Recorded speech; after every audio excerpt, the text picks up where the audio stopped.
So tell us about your involvement with Renatus, how long you've been a member of Renatus, and how it's kind of helped you be where you are today. Okay. Well, guys, I've been part of this organization for 5 years and about another month, May of 2012. And some of you know I've got the skill set of buying really junky things and making them beautiful again. So, yeah, motorcycles, cars, and I worked my way up to houses. And I took the Renatus education, and I've got a mentor. I've got webinars and seminars and intensive classes and weekly meetings, and it's just been a fantastic opportunity for me to grow from being a printer for 30 years to become a real estate investment professional. Yeah. So these are the kind of projects I love to do. This is why I'm here. Yeah. To restore old houses and make them beautiful again. It's amazing what you've done. And so tell us a little bit about the skill set that you need to be able to do something like this.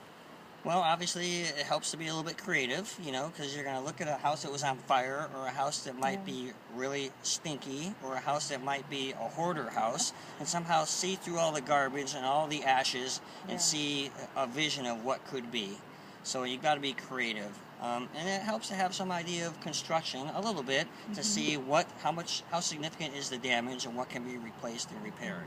So that, along with, I just love finding great deals on things. And when I come across a 3,000 square foot house on 4 acres for $160,000, to me, that's a great deal. Yeah. So tell us about this deal in particular. I mean, because the pictures I've seen is like fire damage. I mean, it looked bad. Yeah. So I found this actually through the Renatus community, through one of my students. She lives up this way. She joined us a few months ago, and I gave her some training on how to find deals, and she did exactly what I told her to do and started talking to people, and she ran into a person that knew of this property. It wasn't listed yet, and she made a phone call. Mark, I think I found us a deal. Come take a look at this. She said it was on fire, which made me a little bit nervous. I've never bought a place that was on fire before, and when I came up, I saw that the roof, 1/4 of the roof was burned, had holes in it. It was in really bad shape. The rafters were all black. The whole inside of the house was covered with black smoke, a lot of smoke damage. So what do you love most about doing a project like this? It's just the ability to take something that is basically unusable, restore it back to its former glory or better, and then provide housing for somebody that wants a beautiful house in the country again.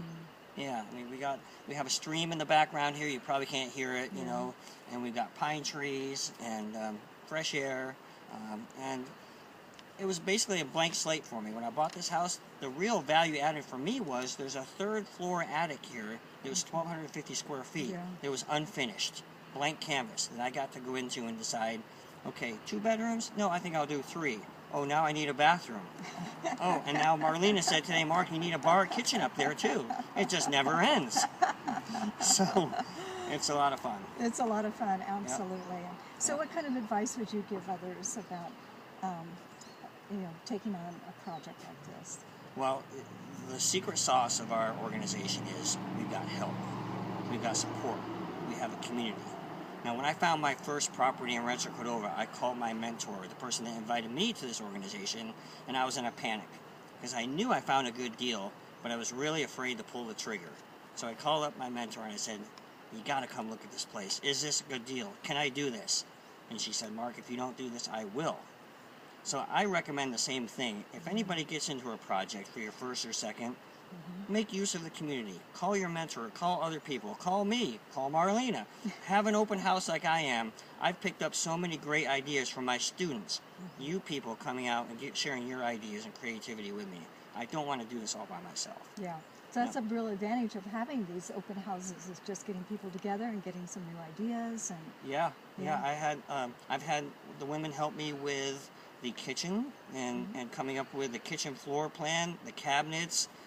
The guys are loving the options down in the basement and the garage. The man cave. Exactly, yep. I had a fairly larger size individual go out on my back deck a couple weeks ago and say, Mark, you probably need to make this a bigger deck.